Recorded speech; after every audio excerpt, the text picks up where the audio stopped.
The antiseptic smell hit me first, that unmistakable hospital scent that somehow manages to mask and amplify death at the same time. My fingers trembled against the thin cotton blanket as another contraction rippled through me, leaving me gasping. The fluorescent lights above buzzed incessantly, a monotonous drone that matched the beeping of monitors surrounding my bed. "Just breathe, Elena," the nurse said mechanically, not bothering to look up from her clipboard.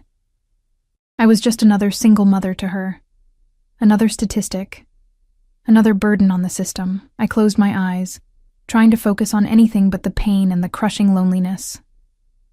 Marco had disappeared the moment I'd told him about the pregnancy, vanishing like smoke, leaving nothing but empty promises and a hollowed-out apartment. 7 months of silence. No calls, no texts. Nothing but the growing life inside me as evidence he'd ever existed at all. The contraction peaked, and I bit down on my lip until I tasted blood. I wouldn't scream. I wouldn't give anyone the satisfaction of seeing me break.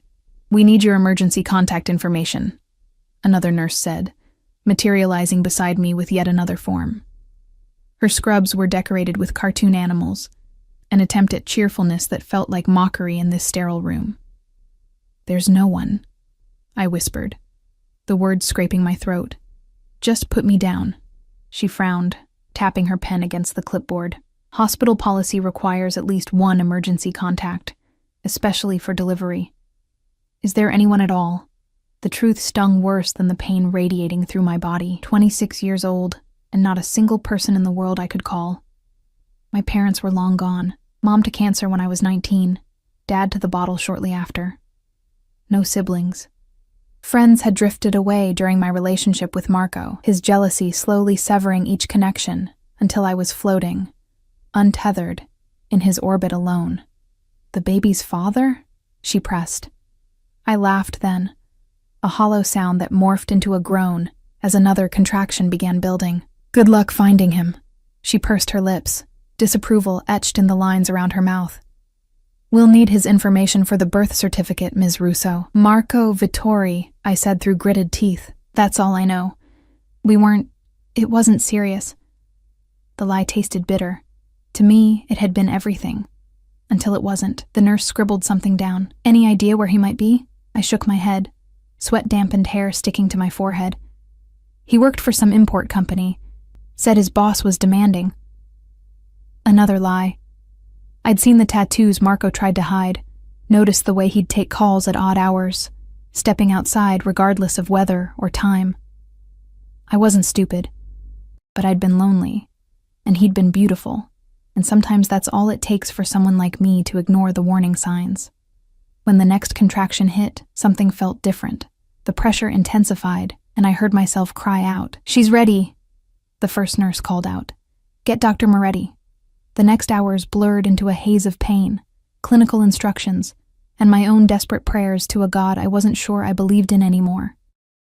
When my daughter finally arrived, her angry cries filling the delivery room, the emptiness inside me was suddenly replaced by something I couldn't name, something fierce and terrifying in its intensity. "She's perfect," the doctor said, placing her tiny, squirming body on my chest. I looked down at her, this small, red-faced stranger with a shock of dark hair, and felt my world tilt and resettle on a new axis. "Sophia," I whispered, the name I'd chosen months ago finally finding its owner. After they took her to be cleaned and measured, I drifted in and out of consciousness, the exhaustion of 26 hours of labor finally claiming me. I dreamed of Marco, not as he was at the end, cold and distant, but as he'd been in the beginning, laughing as we raced through summer rain to reach the shelter of a cafe awning. I woke to raised voices in the corridor outside my room. "Sir, visiting hours don't begin until... move." That single word, delivered with quiet authority, sent a chill down my spine even before I recognized the voice. It couldn't be.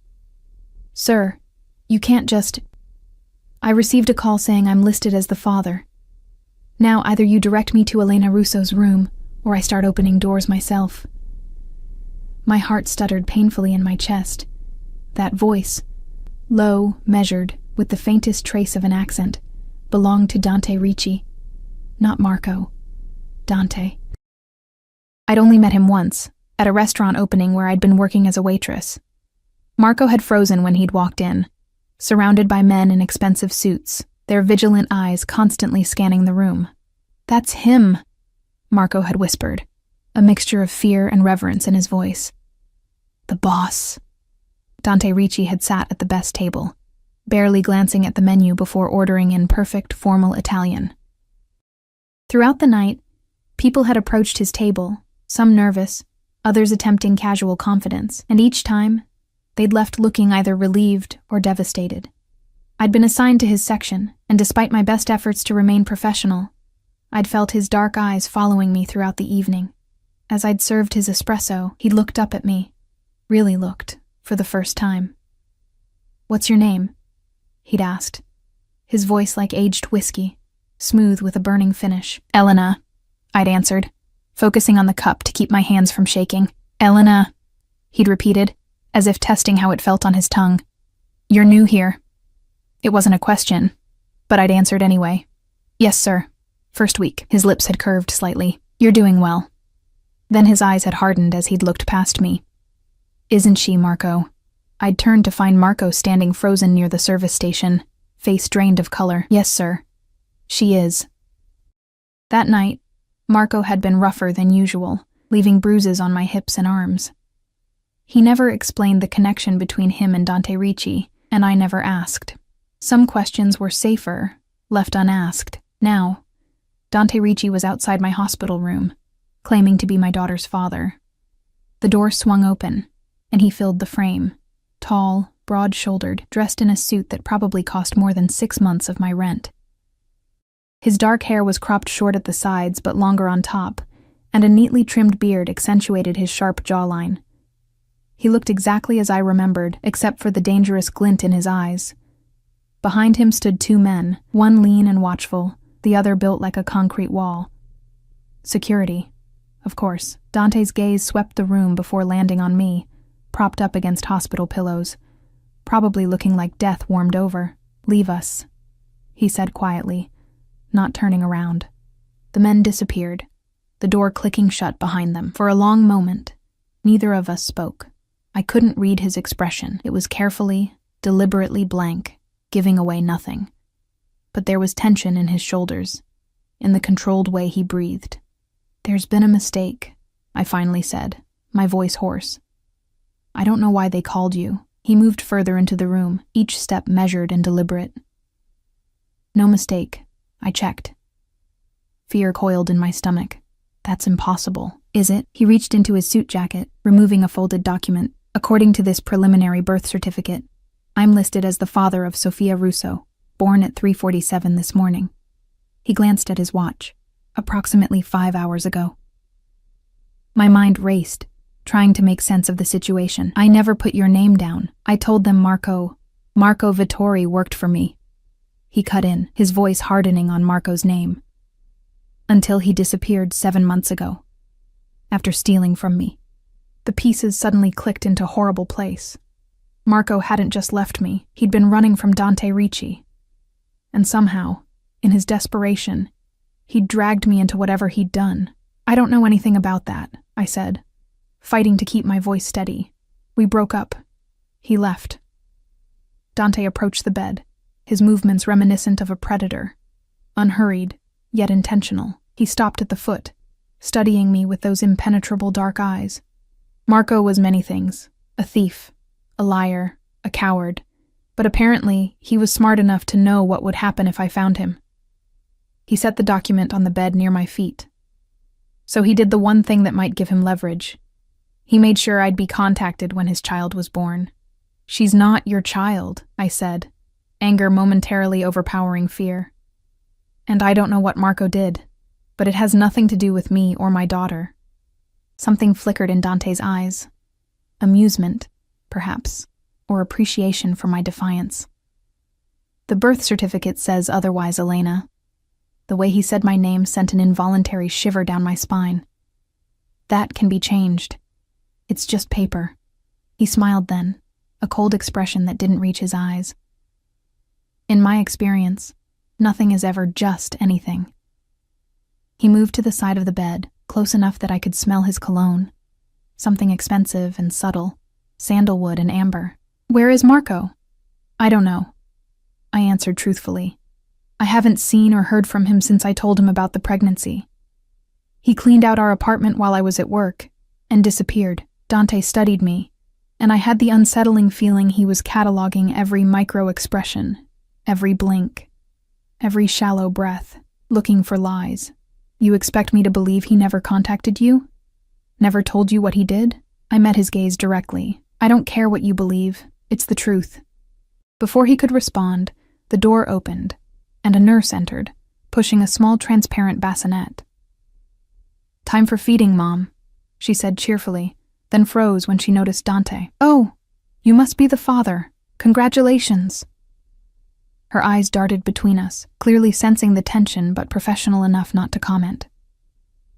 Dante turned toward the bassinet, and I saw his expression change. So subtly I might have imagined it, as he looked at Sophia for the first time. Something softened in his face, just for a moment, before the mask slipped back into place. I'll leave you three alone, the nurse said, transferring Sophia to my arms before hurrying out, the door closing with a soft click behind her. Sophia squirmed against me, her tiny face scrunching up as she began to fuss. Instinctively, I adjusted her, cradling her head as I tried to position her to feed. The hospital gown was awkward, and my hands were trembling. Here, Dante said unexpectedly, reaching for a pillow at the foot of the bed. He placed it under my elbow, providing support. When I looked up in surprise, his face was unreadable again. Sophia latched on, and the room fell silent except for her soft suckling sounds. I was acutely aware of Dante watching us, his presence filling the small room like smoke, impossible to ignore. She has your coloring, he finally said, his voice lower than before. And Marco's eyes, I replied without thinking, then immediately regretted mentioning his name again. Dante's jaw tightened visibly. For your sake, I hope that's all she inherited from him. The implied threat hung in the air between us. I pulled Sophia closer protectively, wincing slightly at the movement. What do you want? I asked, exhaustion suddenly crashing over me. Why are you really here? He didn't answer immediately, instead moving to the window to look out at the gray morning sky. When he finally spoke, his back was still to me. Marco took something that belongs to me. Something irreplaceable. He turned, his gaze falling on Sophia, and now, it seems, he's given me something in return. My blood ran cold. She's not a thing. She's not something to be traded or used as leverage. No, he agreed, surprising me. She's not. But according to every legal document that currently exists, she is my daughter. He stepped closer again. And I protect what's mine, Elena. Always. The possessiveness in his voice should have repulsed me. Instead, it sent a treacherous warmth spreading through my chest. The dangerous allure of protection after months of vulnerability. This is insane, I whispered, more to myself than to him. You can't seriously intend to... What, claim a child that isn't yours? Can't I? His smile was razor sharp. I've already made arrangements for private rooms for both of you. When you're discharged, a car will be waiting. Panic clawed at my throat. I'm not going anywhere with you. Consider your options carefully, Elena, he said, his tone maddeningly reasonable. You have no home. The lease on Marco's apartment expired months ago. No savings. I checked your accounts. No family, a newborn daughter. And now, a connection to me that Marco ensured would be documented and official. He leaned closer. Do you really think you'd be safer on your own? The truth of his words hit me like a physical blow. I'd been so focused on getting through the pregnancy day by day that I hadn't fully confronted the reality of what came after. My meager savings had been depleted by medical bills, not covered by my inadequate insurance. I'd been staying with a coworker, sleeping on her couch, but that was temporary. Sophia had fallen asleep at my breast, her tiny face peaceful, unaware of the dangerous game being played around her. Why would you want this? I asked, genuine confusion mixing with fear. She's not your responsibility. Something dark and unfathomable passed behind his eyes. Perhaps I'm curious to see what Marco thought was so valuable he'd risk using my name. He reached out, one finger gently touching Sophia's tiny fist where it rested against my skin. Or perhaps I simply don't appreciate being manipulated, and this is the most effective way to draw him out. I pulled back instinctively, and his eyes narrowed at the movement. "You have until tomorrow morning to decide," he said, straightening and adjusting his cuffs. "Either way, I'll be back." He moved toward the door, then paused, looking back over his shoulder. "For what it's worth, Elena, I'm sorry you've been caught in the middle of this. It was never about you." The door closed behind him with a quiet finality, leaving me alone with my daughter and an impossible choice. Outside my window, rain began to fall, droplets racing down the glass like tears. I looked down at Sophia, sleeping peacefully against me, unaware that in her first hours of life, she had already become a pawn in a game I didn't understand. What I did understand was the look in Dante Ricci's eyes when he'd seen her. That momentary softening, that flicker of something almost human. And I understood with terrifying clarity that I would do anything, make any deal, accept any terms, to keep my daughter safe, even if it meant belonging to the devil himself. Morning arrived with harsh clarity, sunlight streaming through the blinds I'd forgotten to close. Sophia stirred against my chest where she'd slept after her dawn feeding, her tiny breaths warm against my skin. I hadn't slept, couldn't sleep, with Dante Ricci's ultimatum hovering over me like a guillotine blade. A soft knock preceded the door opening, revealing not a nurse but a woman in a tailored charcoal suit, her dark hair pulled back in a severe bun. Her eyes, sharp and assessing, reminded me of Dante's in their calculation. "Ms. Russo," she said, her voice clipped and professional. "I'm Alessandra Vega, Mr. Ricci's personal assistant." Of course he hadn't come himself. Men like Dante Ricci delegated ultimatums. "He sent you to collect my answer," I said flatly, adjusting Sophia as she began to fuss. Alessandra's expression remained neutral. "Mr. Ricci sent me to facilitate your transfer to private accommodations, regardless of your decision." She gestured to a sleek leather overnight bag she carried. "I've brought some essentials for you and the baby." "And if I refuse to go?" Her perfectly arched eyebrow rose slightly. "Mr. Ricci suggested I remind you that you currently have nowhere else to go, and that the hospital is discharging you today." She checked her watch. "In approximately 3 hours." My stomach twisted. She was right. The doctor had signed my discharge papers that morning. My co-worker's couch was no longer available. She'd texted last night that her boyfriend was moving in sooner than expected. "This is kidnapping," I said, the words sounding hollow even to my own ears. "Is it?" Alessandra set the bag down and removed a manila folder. "These are copies of Sophia's birth certificate, listing Mr. Ricci as the father. Also included is temporary guardianship paperwork, which only requires your signature." She placed them on the bedside table. "Mr. Ricci is offering you safe accommodation, medical care, and financial support for both you and your daughter. He's not forcing you to accompany him, merely making it the most logical choice." The calm rationality in her voice made the situation even more surreal, as if being claimed by a mafia boss was simply a business arrangement. "Why is he doing this?" I asked, desperate for something to make sense. "We both know Sophia isn't his." Something flickered across Alessandra's face, not quite sympathy, but a momentary crack in her professional veneer. "Mr. Ricci has his reasons. It's not my place to question them." Sophia began to cry in earnest now, her tiny face reddening. I rocked her automatically, the movement already becoming instinctive after just one day. "The private suite has a full nursery attached," Alessandra continued. "Mr. Ricci has arranged for a pediatrician to be on call and a postnatal nurse to assist you." She paused, watching me soothe Sophia. "The alternative is leaving here alone with a newborn, and nowhere to go." Put that way, there wasn't really a choice at all. I thought of the meager $73 in my checking account, the maxed-out credit card, the unpaid medical bills already piling up. I thought of shelters and welfare offices, of struggling alone through sleepless nights with a colicky baby. I thought of Marco, who had used me as a shield against whatever vengeance Dante sought. "Fine," I said, the word tasting like surrender. "I'll go." Alessandra nodded, unsurprised. "A wise decision." She moved toward the door. I'll inform the medical team and complete your discharge paperwork. Be ready in 1 hour. After she left, I pressed my lips to Sophia's forehead, breathing in her newborn scent. I'm sorry, I whispered against her skin. I'm sorry I couldn't give you something better than this. The private suite turned out to be an entire wing of an exclusive medical facility outside the city. The ambulance transfer, another of Dante's arrangements, delivered us to a discreet side entrance, where Alessandra waited alongside a medical team. Mr. Ricci wanted to ensure you had proper care during your recovery, she explained as they wheeled me, with Sophia in my arms, through corridors that looked more like a luxury hotel than a hospital. He's arranged for Dr. Bennett to oversee both your care and Sophia's.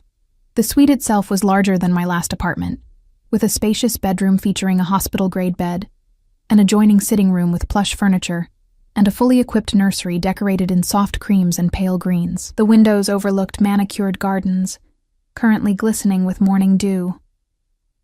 Your things have been collected from your previous accommodation, Alessandra said, gesturing to my battered suitcase and few belongings, looking pathetically out of place against the luxury surroundings.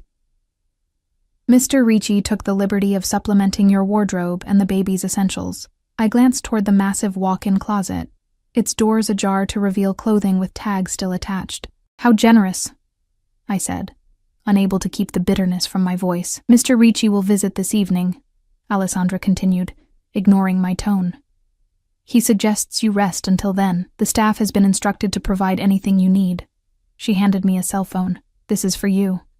It has my number programmed in, as well as direct lines to the medical staff and security. Security. The word hung in the air between us, its dual meaning unmistakable. Protection and surveillance. Am I a prisoner here? I asked directly, shifting Sophia to my shoulder. Alessandra's expression remained carefully neutral. You're a guest, Ms. Russo, a guest under Mr. Ricci's protection. She moved toward the door. I suggest you don't test the boundaries of that protection. After she left, a nurse helped me settle in, demonstrating the features of the suite and checking Sophia's vitals. When we were finally alone, I sank onto the edge of the obscenely comfortable bed, Sophia asleep in the bassinet beside me. What have we gotten ourselves into? I whispered. The hours passed in a haze of feeding, changing, and brief, fitful naps. Despite the luxury surrounding me, I couldn't relax, constantly aware of the cameras I'd spotted in the corners of each room, except, thankfully, the bathroom and bedroom. As twilight descended, bathing the room in golden light, I heard voices in the corridor outside. One female, likely Alessandra, and one unmistakably male. My pulse quickened as the door opened, revealing Dante Ricci. He'd exchanged yesterday's formal suit for dark trousers and a charcoal sweater that did nothing to diminish his commanding presence. His eyes swept the room before settling on me, sitting in the nursery rocker with Sophia cradled against my chest. Leave us, he said to Alessandra, without looking at her. The door closed silently behind him. For a moment, he simply stood there, watching us with an unreadable expression. Then he moved forward, his steps soundless on the plush carpet. How are you feeling? He asked, his voice lower than I remembered. Physically or emotionally, I responded, the words sharper than intended. The corner of his mouth lifted slightly. Both. I shifted Sophia to my other arm, buying time. Physically, like I just pushed a human being out of my body. Emotionally, like I've been maneuvered into a corner by someone I barely know. Fair enough, he conceded, surprising me. He moved closer, his gaze dropping to Sophia. May I? The request was unexpected, as was the hesitation in his voice. I found myself nodding, carefully transferring my daughter into his arms. Dante Ricci, the man who reportedly commanded the city's largest criminal organization, held Sophia with practiced ease, supporting her head perfectly. The contrast of her tiny form against his broad chest created an image of vulnerability and strength that made my heart twist painfully. She's beautiful, he said quietly, one finger gently tracing the curve of her cheek. Perfect. Something in his expression, a softness I hadn't seen before, gave me courage. Why am I here, Dante? Really? His eyes lifted to mine, dark and fathomless, because Marco Vittori thought he could use an innocent child to manipulate me. His gaze returned to Sophia, and because I need to understand why. What did he take from you? I asked. What was worth all this? The question seemed to darken the very air around him. Something irreplaceable. He carefully placed Sophia in her bassinet, his movements gentle despite the tension radiating from him. Family heirloom, a ring that belonged to my mother. The simple explanation felt incomplete, insufficient to explain the elaborate scenario he'd constructed. A ring? All this for a ring? His jaw tightened. Not just any ring, the last thing she gave me before she died. He turned away, moving to the window. It was a message. Taking that specific item. Marco worked for me for 3 years. He knew what it meant. I watched his reflection in the glass, the controlled anger in his posture. I'm sorry, I said softly. About your mother's ring. He glanced back at me, surprise flickering across his features. You believe me? It wasn't a question, but I answered anyway. I believe someone hurt you, and you're trying to make it right in the only way you know how. I gestured around the room, even if your methods are extreme. A ghost of a smile touched his lips. Extreme is subjective. He turned fully to face me. I've had men searching for Marco for 7 months. Nothing. Then suddenly my name appears on a birth certificate. His eyes narrowed slightly. A message, don't you think? The implication sent a chill down my spine. You think I'm involved, that I'm helping him. Are you? No, I said firmly. Marco abandoned me the day I told him I was pregnant. Emptied our joint account. Took everything of value from our apartment. I haven't heard from him since. The memory still stung. The humiliation of returning to an empty apartment. The panic of realizing I had been left with nothing. If I knew where he was, I'd tell you. Not for you. For me. For what he did to me. Dante studied me, his gaze almost physical in its intensity. Then he nodded once, decision made. I believe you. Relief washed through me, though I wasn't entirely sure why his belief mattered. So what now? I asked. You keep us here indefinitely, waiting for Marco to make contact? You'll stay under my protection until the situation is resolved, he said, the finality in his tone brooking no argument. In the meantime, you'll want for nothing, neither will Sophia. And if Marco never comes back, something dangerous flashed in his eyes. He will. Men like Marco always make the same mistake. They think they're smarter than they are. He moved closer again, close enough that I could smell his cologne. But to answer your question, if he doesn't return, arrangements will be made for your future security. Our future cage, you mean, I said, unable to keep the bitterness from my voice. His expression hardened. You misunderstand me, Elena. I'm not your enemy. You're not my friend either. No, he agreed, his voice lowering. I'm not. The weight of his gaze made my skin prickle with awareness. There was something undeniably magnetic about him, a gravity that pulled at me despite every logical warning bell clanging in my mind. Sophia stirred in her bassinet, breaking the tension. Dante stepped back, creating distance between us. Rest, he said, moving toward the door. We'll speak again tomorrow. As he reached for the handle, I found my voice again. The birth certificate. Will you have it corrected? He paused, looking back at me with an unreadable expression. No, he said simply. For now, it serves a purpose. His eyes drifted to Sophia's sleeping form, and perhaps in time it will become truth enough. The door closed behind him, leaving me with the unsettling feeling that I'd just agreed to something far more complicated than temporary protection. Days bled into weeks with unsettling ease. The luxury of my gilded cage made it dangerously simple to forget I wasn't free. Each morning, I woke to fresh flowers on the breakfast table, a staff that anticipated my every need, and Sophia's nursery constantly replenished with impossibly tiny designer clothes. After 2 weeks, we were moved from the medical facility to a secluded estate on the outskirts of the city, a sprawling property surrounded by manicured gardens and an imposing security perimeter. My suite occupied the east wing, with floor-to-ceiling windows overlooking a private garden. The rooms were elegant without being ostentatious, clearly designed for comfort rather than show. Sophia had her own nursery, a magical space painted with delicate woodland scenes that seemed to shift in the changing light. Dante visited daily, always arriving at precisely 6 o'clock. Always alone. Our interactions followed a strange, unspoken choreography. He would inquire about our needs, hold Sophia with that same surprising gentleness, and occasionally share a meal with me. He never stayed longer than an hour, and he never spoke of Marco or the circumstances that had brought us there, until tonight. "She's growing quickly," Dante observed, watching as I settled Sophia after her evening feeding. 4 weeks old now. She was already showing signs of personality. Stubborn and vocal, with a gaze that seemed too aware for her age. "The pediatrician says she's ahead on her development charts," I replied, unable to keep the pride from my voice. Despite everything, Sophia was thriving, and she had become my entire world. She's strong, like her mother. The unexpected compliment caught me off guard. I looked up to find Dante watching me, not Sophia, his dark eyes intent in a way that made my pulse quicken.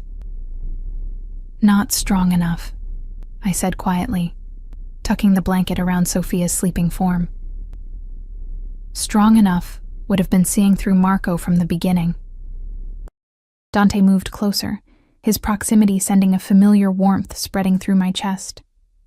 "Some men excel at deception, Elena. Don't blame yourself for believing what he wanted you to see. Is that what you excel at?" The question slipped out before I could stop it. "Making people see what you want them to see?" Instead of anger, his lips curved into that rare, genuine smile that transformed his features. "No. I excel at seeing people as they truly are." He reached out, tucking a strand of hair behind my ear, his fingers lingering against my cheek. "It's both a gift and a curse." The touch, brief as it was, burned like a brand. I stepped back, disturbed by my own reaction. 4 weeks of proximity had created a dangerous familiarity, a false sense of intimacy that threatened my already fragile boundaries. "And what do you see when you look at me?" I asked, desperate to break the tension. His expression turned serious. "Someone who has been underestimated her entire life, someone stronger than she believes, someone worthy of more than what she's been given." He paused, his gaze dropping to Sophia. "Someone I'm beginning to care for more than I should." The words hung in the air between us, heavy with implication. Before I could respond, his phone vibrated. He checked it, his expression hardening instantly. "We need to talk," he said, all warmth vanishing from his voice. "My office, 10 minutes." He left without another word, the door closing with quiet finality behind him. I stood frozen, my mind racing with possibilities, none of them good. Had Marco been found? Was our arrangement about to end? After putting Sophia down for her nap, I changed quickly from my loungewear into a simple dress, ran a brush through my hair, and made my way to Dante's office. I'd never been invited there before. Located in the West Wing, it was part of the house that remained off-limits to me, a reminder of the invisible boundaries that governed my new existence. 2 men stood guard outside the heavy wooden doors. They nodded at my approach, one of them knocking before opening the door for me. Dante's office matched the man, imposing, elegant, and impenetrable. Dark wood paneling lined the walls, interspersed with bookshelves filled with leather-bound volumes. A massive desk dominated the space, behind which Dante stood reviewing documents spread before him. He wasn't alone. Alessandra was there, along with a man I recognized as Carlo, Dante's head of security. Their conversation halted abruptly at my entrance. "Leave us," Dante said, his eyes meeting mine across the room. Alessandra and Carlo exited silently, closing the door behind them. "What's happened?" I asked, fighting to keep my voice steady. Dante gestured to one of the chairs across from his desk. "Sit." I remained standing. "Tell me what's going on." His jaw tightened at my defiance, but something like approval flickered in his eyes. "Marco has made contact." The words hit me like a physical blow. Despite everything, hearing his name spoken aloud, knowing he was out there, aware of our situation, made the room tilt momentarily. "What does he want?" I managed, gripping the back of the chair to steady myself. "What all men like him want: money." Dante moved around the desk, lessening the distance between us. And you? Me? You and Sophia, his insurance policy. Dante's expression darkened. He claims he'll return what he stole in exchange for a payment and your freedom. A bitter laugh escaped me. My freedom. As if I'm his to reclaim. You're not his, Dante said, his voice dropping dangerously. You were never his. The possessiveness in his tone should have frightened me. Instead, it sent a treacherous heat coursing through my veins. 4 weeks of careful distance, of watching him with Sophia, of late-night conversations that gradually revealed pieces of the man beneath the power. It had all worn away at my defenses. What are you going to do? I asked, fighting to focus on the immediate danger rather than my conflicted emotions. Spring the trap. Dante moved to a sideboard and poured 2 glasses of amber liquid. He offered one to me.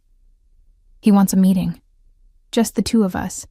At a location of his choosing, I accepted the glass, needing something to hold on to. It's a setup. Of course it is.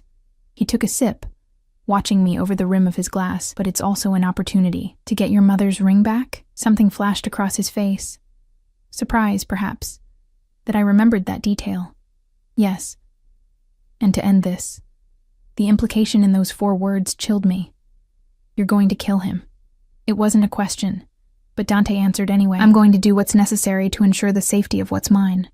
His eyes held mine, and despite what you might think of me, Elena, I don't make that claim lightly. I drained my glass, welcoming the burn of expensive whiskey down my throat. When? Tomorrow night. Fear gripped me. Not for Marco, whose fate I found I cared little about, but for Dante. The realization was startling in its clarity. Somewhere in the past 4 weeks, my captor had become something else. Something I wasn't ready to name. It could be a trap, I said, setting my glass down on his desk with a sharp click. He could be working with someone, planning to ambush you. A cold smile touched Dante's lips. Let him try. And if something happens to you, what happens to us? The question revealed more than I intended, exposing the dependency that had formed like invisible chains. Dante stepped closer, close enough that I could feel the heat radiating from his body. Nothing will happen to me. He reached out, his fingers tracing the line of my jaw. But your concern is noted. It's not concern, I lied, hating the breathless quality of my voice. It's self-preservation. Is it? His thumb brushed across my lower lip, the touch sending electricity sparking through me. Tell me something, Elena. In these weeks you've been here, have you felt unsafe, threatened, mistreated in any way? The truth was shameful in its simplicity. No. No, he repeated, satisfaction evident in his tone. Because despite what brought you here, your well-being, and Sophia's, has always been my priority. His hand dropped to my shoulder, then slid down my arm, leaving heat in its wake. Whatever Marco might have told you about me, know this. I protect what's mine, always. I'm not yours, I whispered, the words lacking conviction even to my own ears. His eyes darkened. Aren't you? Before I could respond, a knock at the door interrupted us. Dante stepped back, the moment shattering like glass. Enter, he called, his voice betraying none of the tension crackling between us. Carlo appeared in the doorway. Sir, the arrangements are complete. We're ready when you are. Dante nodded. Good. We move at midnight tomorrow. After Carlo left, I found my voice again. What happens after? If Marco is no longer a threat, Dante turned to me, his expression unreadable. That depends on you. On me? On what you want. He moved to the window, looking out at the gathering darkness. The birth certificate can be amended. You'll be provided for, of course. A home, financial security, whatever you need to build a life for yourself and Sophia. He paused. Or you can stay. The simplicity of the choice belied its complexity. Stay as what? Your prisoner? Your charity case? As mine, he said quietly, turning to face me. In every way. The implication stole my breath. You can't be serious. I'm always serious, Elena, especially about this. He closed the distance between us again. These weeks have shown me something I didn't expect to find, something I didn't know I wanted until you appeared in my life. A ready-made family? I asked bitterly. A woman and child you can control. Anger flashed in his eyes, quickly controlled. Is that what you think this is? That I've kept you in luxury, provided everything you need, respected your boundaries, all so I could control you? I don't know what to think anymore, I admitted. Exhaustion suddenly weighing on me. I don't know where the manipulation ends and the truth begins. His expression softened unexpectedly. Then let me make it simple for you. He reached out, his hand cupping my cheek. I want you, Elena. Not because of Marco, not because of circumstances, but because in 4 weeks, you've become essential to me in ways I never anticipated. His thumb brushed away a tear I hadn't realized had fallen, and I hope, you might feel something similar.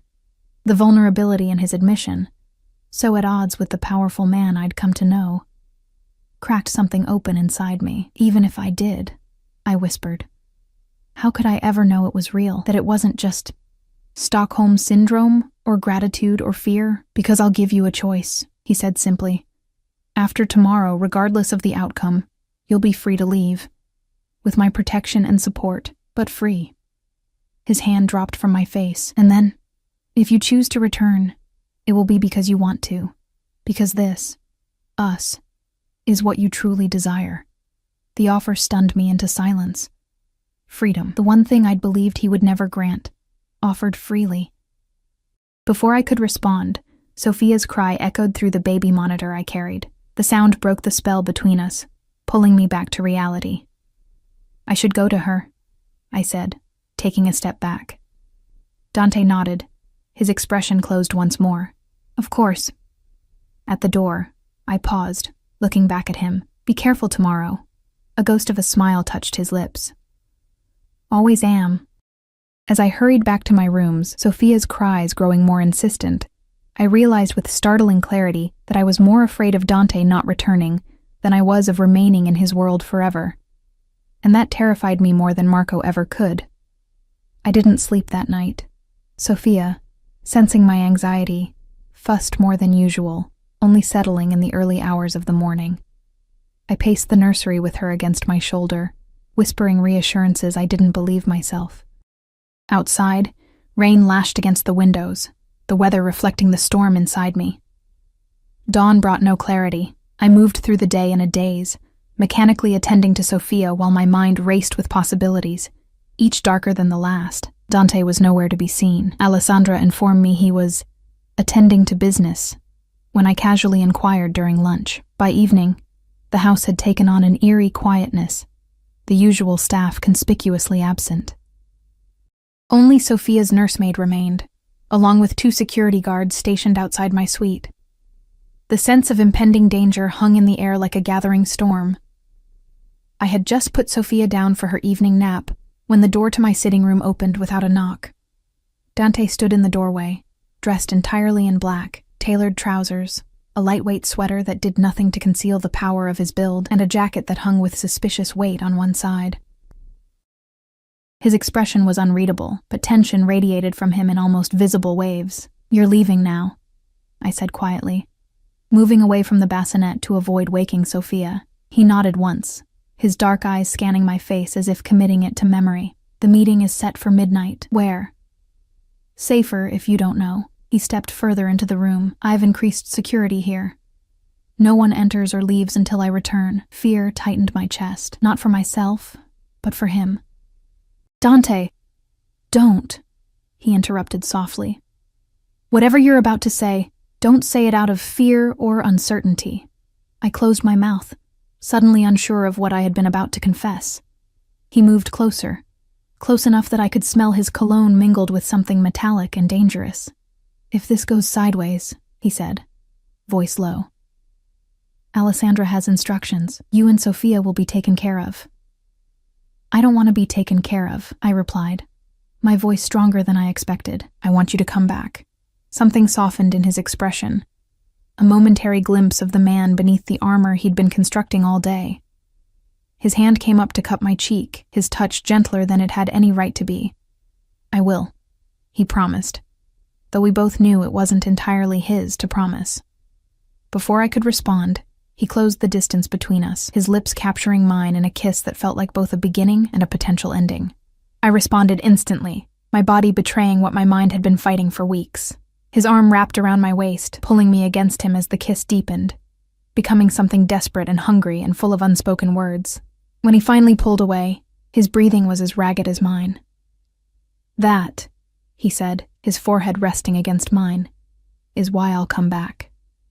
Then he was gone, leaving only the phantom pressure of his lips and the scent of him lingering in the air. I stood frozen, fingers pressed to my mouth, emotions warring within me. The kiss had shattered the last of my illusions. I had fallen for the man who had claimed me and my daughter as his own. Fallen for a man who was, at this moment, heading into danger because of us. Outside, I heard car engines start, then fade into the distance. The silence that followed was deafening.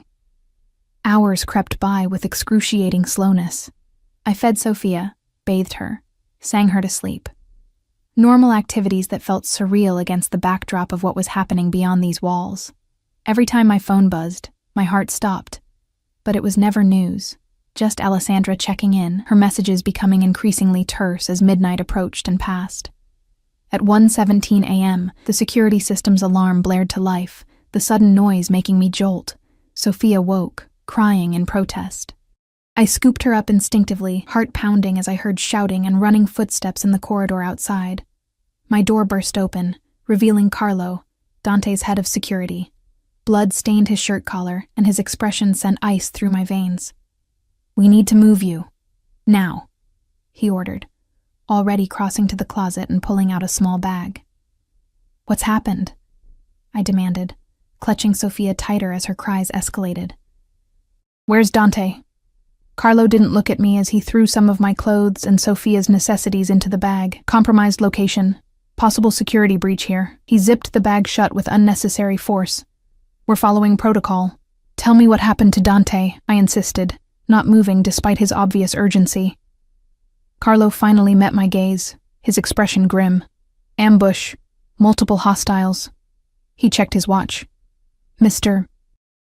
Ricci ordered immediate evacuation of primary assets if communication was lost for more than an hour." Primary assets. The clinical term cut through me like a blade. "Is he dead?" "Unknown," Carlo answered, his professional mask slipping just enough to reveal his own concern. Last communication indicated he was pinned down but operational. Operational. These cold, militaristic terms for the man who had kissed me goodbye hours ago. "I'm not leaving without knowing," I stated firmly, even as fear threatened to choke me. "You don't have a choice, Ms. Russo." Carlo's hand moved to his sidearm, not threatening, but a clear reminder of who was in charge. "Mr. Ricci's standing orders are explicit. You and the child are to be moved to the secondary location immediately." The sound of more footsteps in the hallway prevented further argument. 2 more security men appeared, their expressions equally grim. "Perimeter breach confirmed," one of them reported. "North gate. 2 vehicles."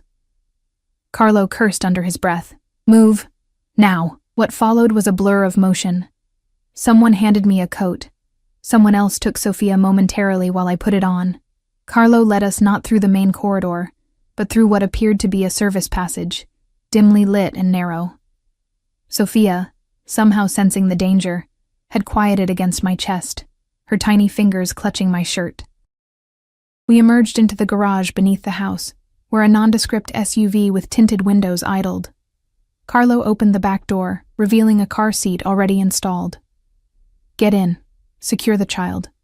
Say nothing until we're clear," he instructed, scanning the garage with watchful eyes. I complied, hands trembling as I strapped Sophia into the seat. Carlo took the wheel, another security man riding shotgun, weapon drawn and resting on his knee. The garage door opened silently, and we slipped out into the rainy night. Through the rear window, I watched Dante's estate recede into the darkness. My temporary home, my gilded cage, now potentially compromised by unknown enemies. Enemies targeting Dante, and by extension, us. We drove in tense silence, following a convoluted route through the outskirts of the city. Sophia, exhausted by the disruption to her routine, eventually drifted to sleep, unaware of the danger surrounding us. I envied her innocence, her ability to trust that she would be protected. My phone vibrated in my pocket. With shaking fingers, I pulled it out to find a message from an unknown number. Don't trust them. Marco. Ice flooded my veins. I glanced up to find Carlo watching me in the rearview mirror, his expression unreadable. Problem?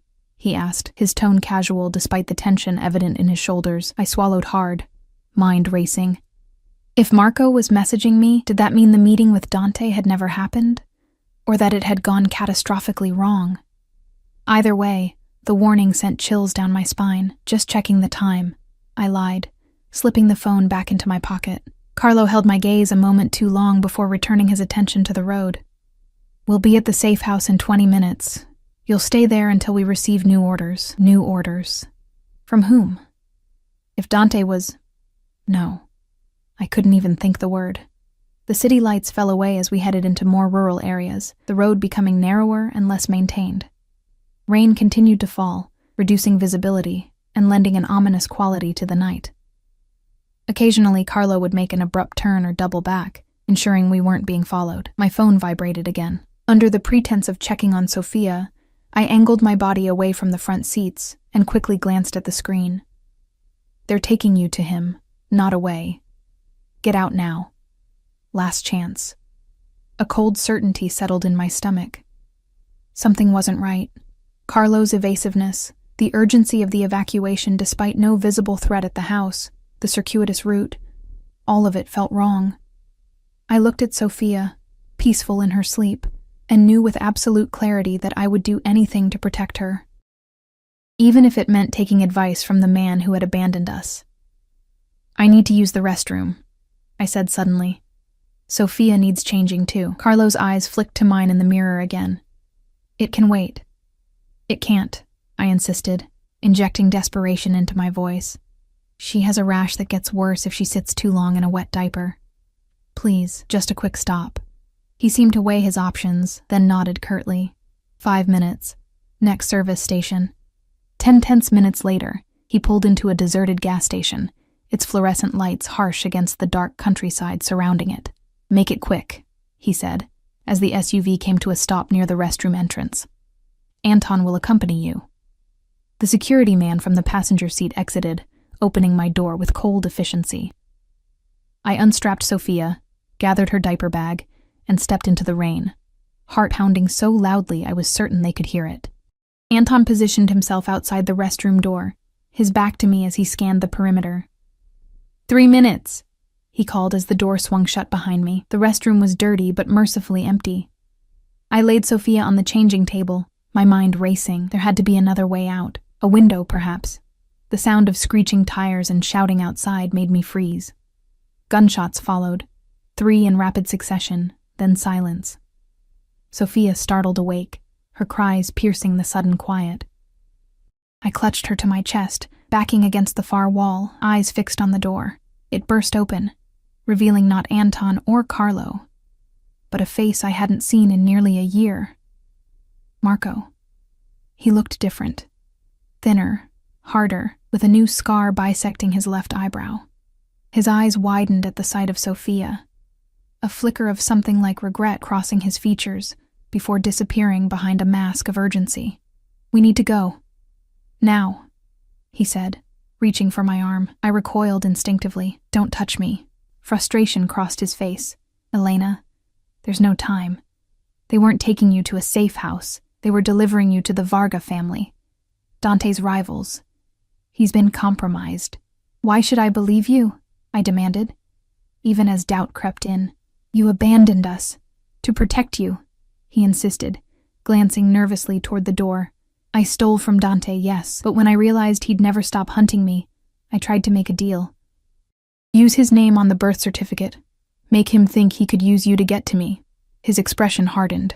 I never thought he'd actually claim you both. Keep you. Sophia's cries grew more insistent. Outside, I heard more cars arriving. We need to leave, Marco pressed. I have a car behind the building. We can be across state lines by morning. The choice before me was impossible.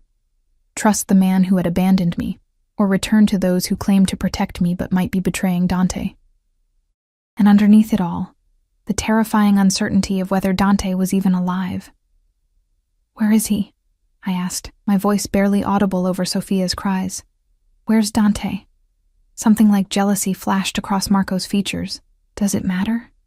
He's not who you think he is, Elena." "Neither are you," I countered. "Tell me." Marco checked his watch, desperation evident in his movements. "Last I heard, he was being held at the old Montesi warehouse. The Vargas want his territory, his operations." He reached for me again. "Now please, we need to—" "No," I said, the decision crystallizing with sudden clarity. "I'm not going with you." Anger replaced urgency on his face. "Don't be stupid. They'll kill you once they realize their plan failed." "Maybe," I conceded, clutching Sophia tighter as her cries subsided into hiccuping sobs. "But I'm not running away with a man who used me as collateral, who put his name on my daughter's birth certificate without my knowledge, who abandoned us when we needed him most." I straightened my spine, finding strength I didn't know I possessed. "I'd rather face whatever comes next on my terms." For a moment, I thought he might try to force us. Then, sirens sounded in the distance, growing closer. "You're making a mistake," he said, backing toward the door. "A deadly one." "Maybe," I repeated, "but it's my mistake to make." After he disappeared, I sank down against the wall, cradling Sophia against my chest. Through the window, I watched car lights flare and fade as Marco fled. Minutes later, new vehicles arrived, black SUVs with tinted windows, familiar in their ominous uniformity. The restroom door opened again, revealing Alessandra, her immaculate appearance incongruous against the dingy surroundings. "Are you hurt?" she asked, her eyes quickly assessing us both. I shook my head. "Carlo, dead," she confirmed without emotion. "Along with Anton. They betrayed Mr. Ricci." Hope flared painfully in my chest. "Dante's alive?" Something like approval flickered in her gaze. "Yes, injured but alive." She extended her hand. "He's asking for you." I took her hand, allowing her to help me up. "Marco said the Vargas family was working with Carlo. Yes, we've known of the potential infiltration for weeks." She led me out of the restroom toward one of the waiting vehicles. "It's why Mr. Ricci arranged tonight's meeting. To flush out the traitors. Using himself as bait," I said, understanding dawning with horrifying clarity. Alessandra opened the car door, her expression softening marginally. "He said you'd be angry about that part." As I settled into the back seat with Sophia, exhaustion suddenly overwhelming me, I couldn't help but ask, why didn't he tell me? Why let me believe he was walking into a trap? Alessandra's answer was simple. "Because your reaction needed to be genuine. Carlo was watching." She closed the door, ending the conversation as efficiently as she conducted everything else. As the vehicle pulled away, heading back toward the city and whatever awaited us there, I pressed my lips to Sophia's forehead and whispered a promise. "We're going home."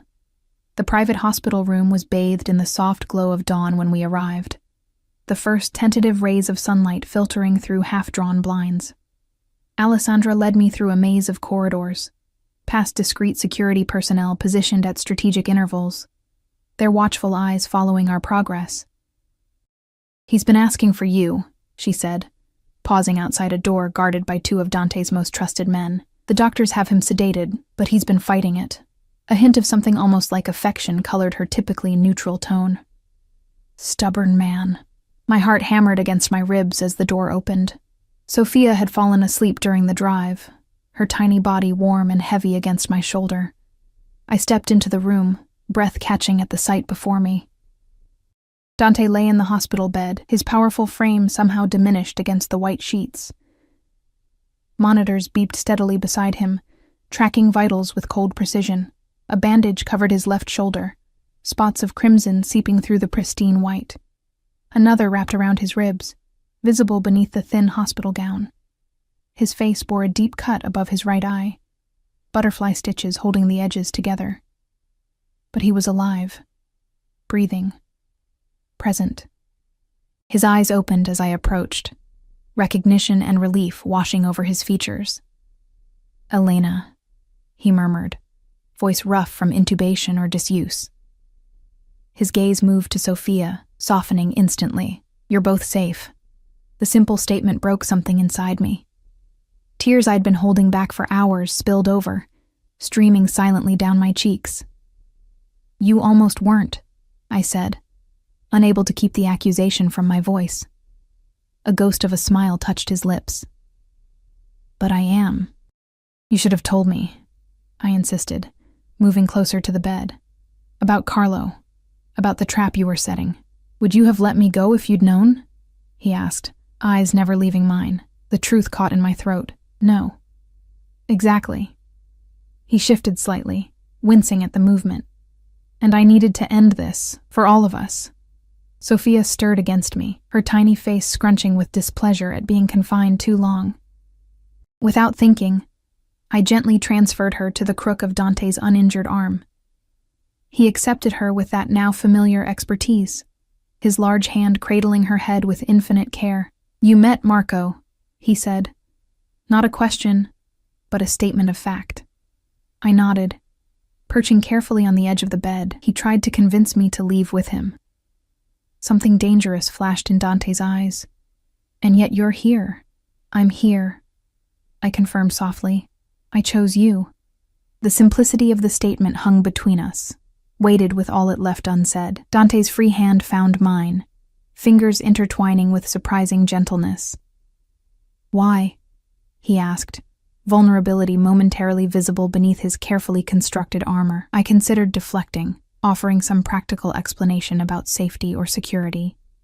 Instead, I chose truth.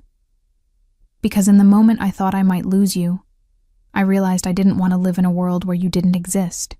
The admission cost me, exposing a heart I'd guarded carefully since Marco's betrayal. Because somewhere between being your captive and being your whatever I am now, I started to care for you, more than I should. His fingers tightened around mine. And what do you think you are to me, Elena? I don't know, I admitted. Your responsibility, your protection detail, the mother of a child you've claimed as yours? Mine, he said simply. Just mine. In every way that matters. His gaze dropped to Sophia, sleeping peacefully against him. Both of you. The possessiveness in his voice should have frightened me. Instead, it wrapped around me like a shield, offering the protection and belonging I'd craved my entire life. What happened last night? I asked, needing to understand the danger we'd faced.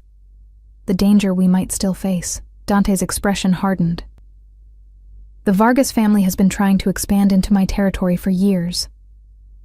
Carlo was their inside man, had been for months.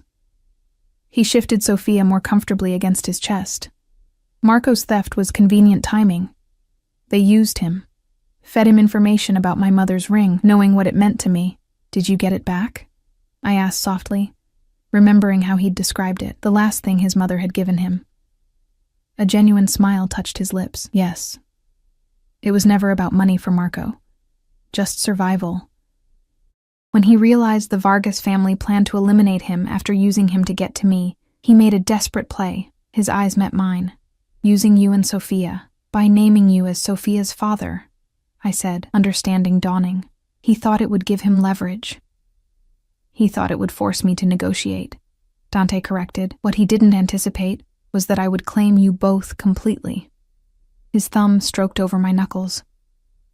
Or that I would find something I never knew I wanted. Sophia made a small sound in her sleep, her tiny fingers curling against Dante's hospital gown.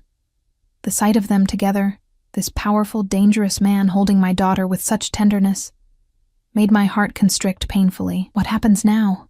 I asked, the question encompassing so much more than just our immediate future. Now, Dante said, his voice gaining strength. We end this properly. He met my gaze directly. The Vargas family has been dealt with. Their key players are either dead or have pledged loyalty to me. Marco has been given two choices: disappear permanently with enough resources to start over, or suffer the consequences of his betrayal. And us? I pressed, needing clarity after so much uncertainty. That depends on you. His expression turned serious. I made you a promise, Elena. Freedom, if you wanted it, a choice. His fingers tightened around mine. That promise still stands, though I'll admit the prospect of watching you walk away has become unthinkable. The raw honesty in his voice stripped away my remaining defenses. I don't want to leave, I whispered, the admission both terrifying and liberating. But I can't live in a cage either, no matter how gilded. Not a cage, he countered. A home, a family. His eyes searched mine. A partnership, if you'll have it. Partnership? I repeated, skepticism coloring my tone. You're not exactly known for sharing power, Dante. A genuine laugh escaped him, followed immediately by a wince as it pulled at his injured ribs. Perhaps not in business, but in this, with you, I'm willing to learn. His expression sobered. I want you by my side, Elena. Not behind me, not beneath me, beside me. The promise in those words, the future they offered, made my breath catch. And Sophia? His gaze dropped to the sleeping infant. I've already filed the paperwork to legally adopt her if you consent. She would be a Ricci in name and in protection. He looked up, vulnerability flashing briefly in his dark eyes. I would be her father in every way that matters. She's not your blood, I said, testing him, needing to be certain. Blood is overrated, he replied without hesitation. Family is about choice, about protection, about love. The last word hung between us, charged with meaning. I choose her. I choose you. The rest is just details. Tears blurred my vision again. When did the terrifying mafia boss become a philosopher? His lips curved into that rare, genuine smile that transformed his features. When a stubborn, brave woman crashed into my life with a newborn daughter and refused to be intimidated. His hand left mine to brush a tear from my cheek. You changed everything, Elena, from the moment I saw you in that hospital bed, defiant despite your vulnerability. I was terrified, I admitted. I know, but you faced me anyway. Pride colored his voice. That's when I knew you were extraordinary. Sophia stirred again, her eyes fluttering open. She yawned, tiny fists stretching above her head before settling back against Dante's chest, apparently content with her new pillow. She trusts you, I observed softly. Children have excellent instincts, he replied, pressing a gentle kiss to her forehead. Something we often lose as adults.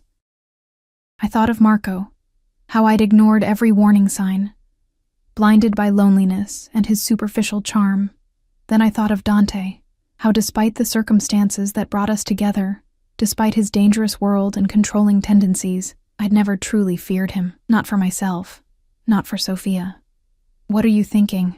Dante asked, watching me with those perceptive eyes that seemed to see through every defense. That maybe it's time I trusted my instincts too, I answered honestly. His expression softened. And what are they telling you?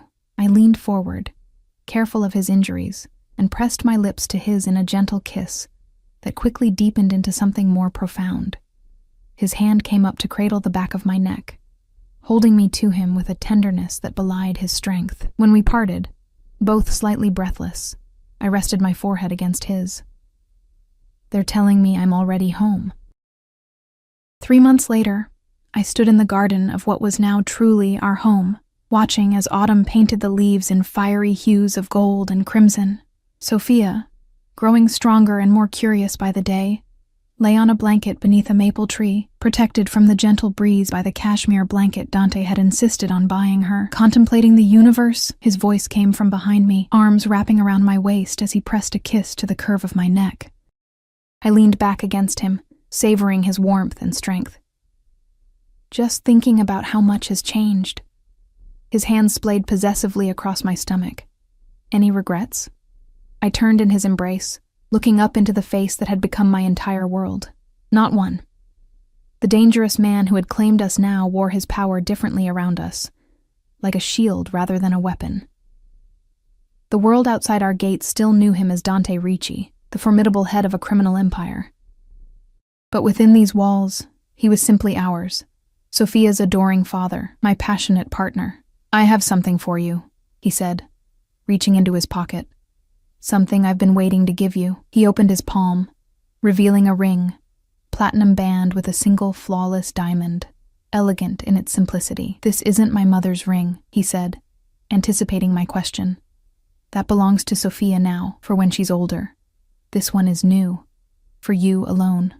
My heart stuttered as he took my left hand.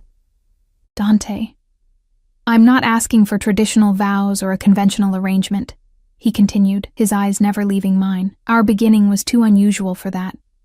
But I am asking for forever, Elena. On our terms." I looked past him to Sophia, contentedly batting at the mobile Dante had hung above her favorite outdoor spot. Then back to this man who had entered our lives like a storm and become our shelter. "Yes," I said simply, watching as he slid the ring onto my finger. "Perfect fit, of course." Dante left nothing to chance. Later that evening, as we lay tangled in sheets still warm from our lovemaking, Sophia sleeping peacefully in her nursery across the hall, Dante traced lazy patterns on my bare shoulder. "You never asked what happened to Marco," he observed, his tone carefully neutral. I shifted to look at him in the moonlight filtering through our windows. "I assumed you kept your word, gave him the resources to disappear." Dante's expression revealed nothing. "I did, after ensuring he understood the consequences of ever attempting to contact you or Sophia again. I didn't ask for details. Some aspects of Dante's world remained separate from our life together, a boundary we both maintained for the health of our unconventional family. He's Sophia's biological father," I acknowledged quietly, "but he's not her dad." My hand found Dante's in the darkness. "You are, in every way that matters." His arms tightened around me, pulling me flush against the solid warmth of his body. "I protect what's mine," he murmured against my hair, repeating the words he'd spoken to me that first day in the hospital. "Always," I finished for him, understanding now that what had once sounded like a threat had always been a promise. Outside our window, the autumn wind rustled through leaves soon to fall. Within our walls, a family forged in unusual circumstances had found its own perfect balance of power and tenderness, protection and freedom, passion and peace. Not a fairy tale ending, perhaps, but ours. Completely, irrevocably ours.